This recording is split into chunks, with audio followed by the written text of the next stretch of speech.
Good morning! A day in my life as a gastador na isang inachas. Dahil taga Cebu nga si Papa B, kaya naman ay paminsan-minsan namimiss na pa rin talaga na kumain ng adobong baboy, lalo na yung adobong baboy ng Cebu, yung nakasanayan nila. Bumili na nga ako ng karne pandang kasim na medyo mataba para mamantika nga mamaya pag inadobo natin. Ito nga ang napili kong kawali, hindi dahil non-stick siya, kundi dahil makapal yung kanyang ilalim, kaya naman ay nagtatagal yung heat residue. At tansyado ko na rin kung ilang minuto ko siyang hihinaan lang ang apoy. Dito nga ay nilagyan ko na ng asin at pamintang buo itong karne, at syempre hinalo-halo ko pagkatapos nilagyan ko ng kaunting suka. Diyan na parami nga pala itong karne, kaya naman alam ko na hindi talaga siya kakasya dito sa napili kong kawali. Pero dahil sa kagustuhan ko ay itutuloy pa rin natin. Just. Hindi ka naman nag-thank you eh.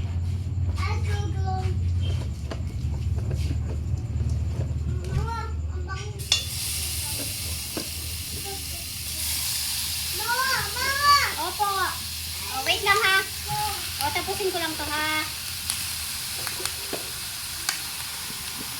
Oh my God, parang hindi ka kasya.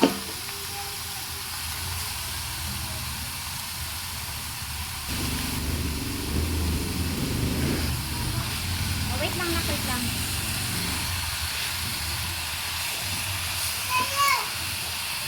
Wait lang, mahal ko, wait lang.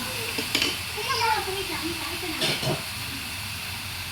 Wayon, napagkasya ko naman siya kahit papano, at dahil kanina pa nga akong tinatawag ni Bunso, dito ay tatakpan ko na muna at medium fire ko lang.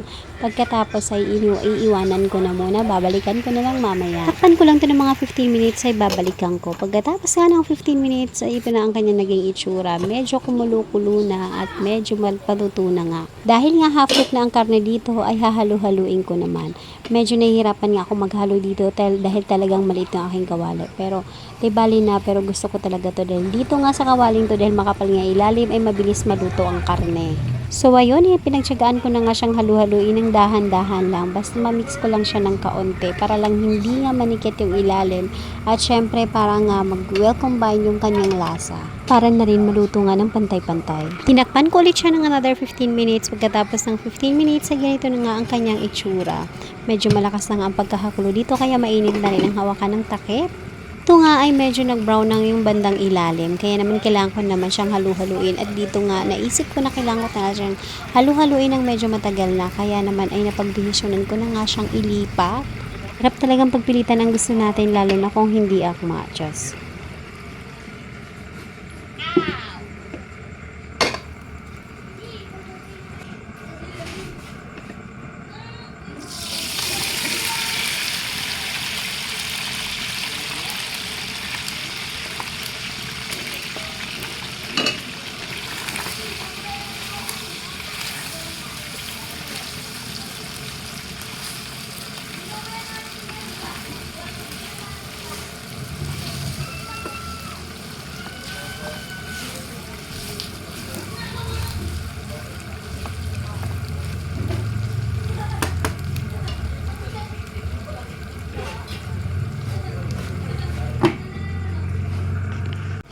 Nagpiti-piti na siya.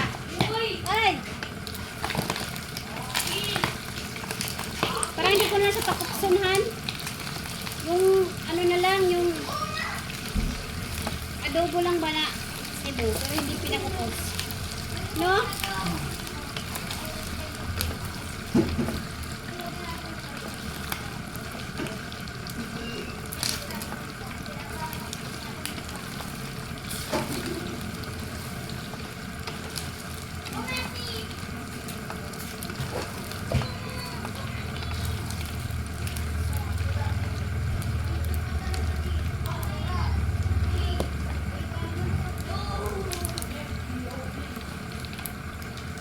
Ako ang pinag-GG, uy.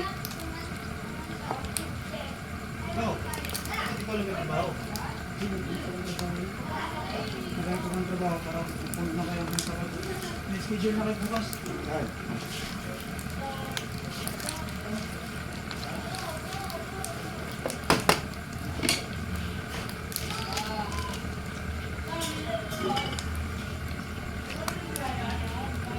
Wala eh.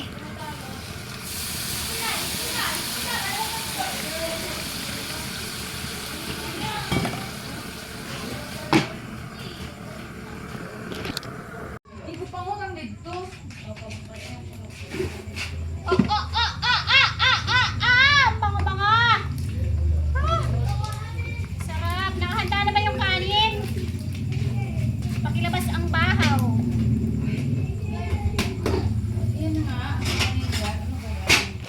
Ate, ang dami niyang kanin. Nagpasabay na ako dun sa kabila. Yun, sumama na yung kawali.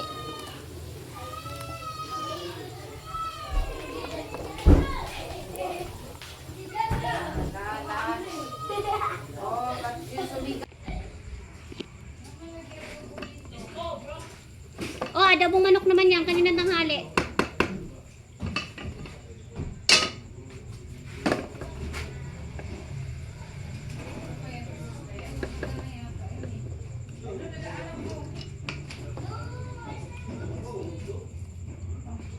Iba't ko siya kasi isasangag ko dito yan. Dito ko sa ano niya.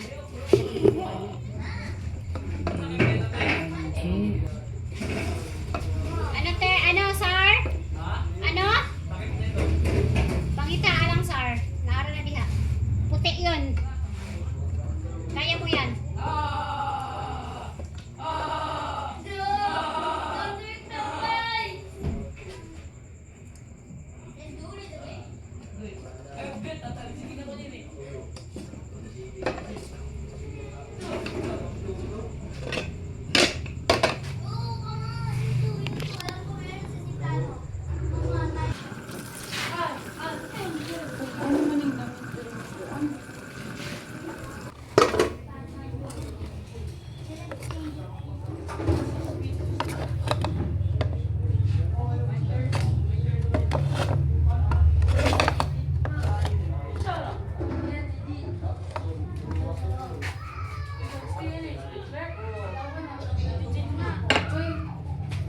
Mga guest.